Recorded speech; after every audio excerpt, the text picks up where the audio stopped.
सभी दर्शकों को मेरा नमस्कार।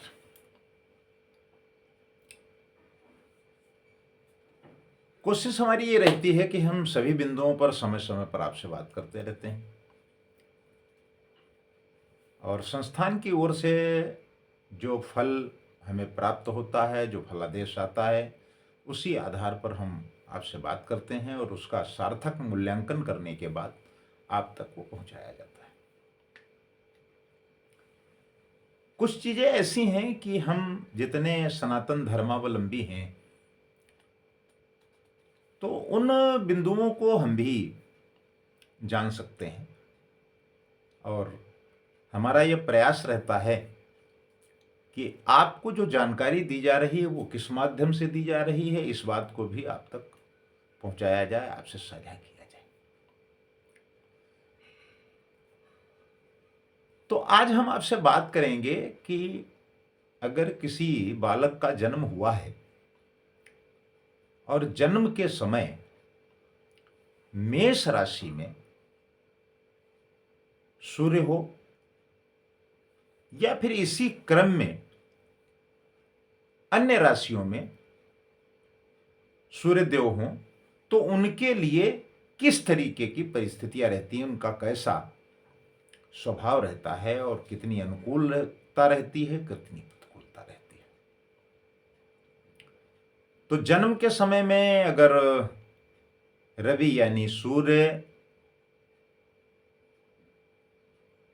जातक के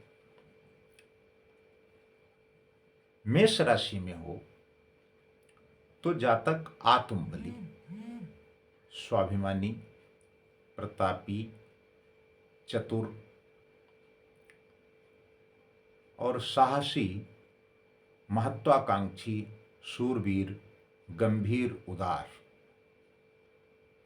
इस तरीके का स्वभाव प्रकृति उसकी बालक की यानी बच्चे की, जातक की होती है।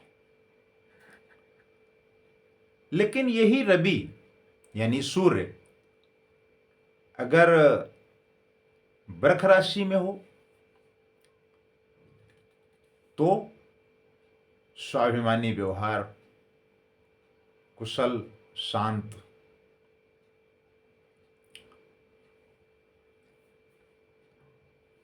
क्योंकि सूर्य का हमारे जीवन में बहुत बड़ा महत्व है।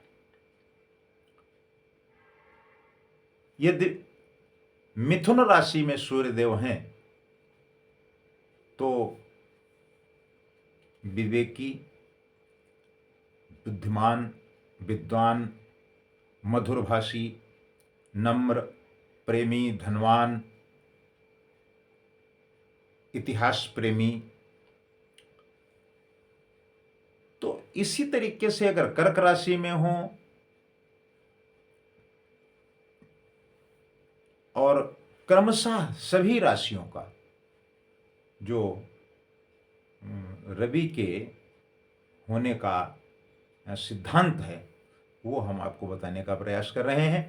तो दो तीन के बारे में हमने जानकारी आपको दी है और अगर लगातार आप हमारे इन वीडियोस को देखते रहेंगे तो आपको स्वभावतः यह जानकारी प्राप्त हो जाएगी और आप अपनी पत्रिका में देख सकते हैं कि सूर्य जो है वो हमारे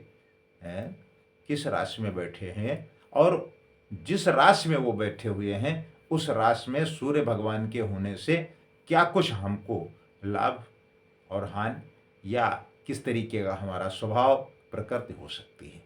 तो इस प्रकार की जानकारियों के लिए आप हमारे साथ जुड़े रहें और हम कोशिश करेंगे कि क्रमशः आपको सभी ग्रहों के बारे में, सभी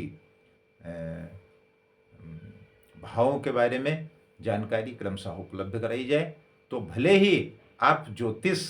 का काम न करते हों या ज्योतिष के बारे में आपकी बहुत रुचि न हो, लेकिन आप सनातन धर्मावलंबी हैं, आप शास्त्र सम्मत विचारवान हैं और ज्योतिष के प्रति आपकी आस्था है, तो कुछ जानकारियां आप तक भी पहुंचनी चाहिए, इसलिए ये प्रयास किया जा रहा है। नमस्कार।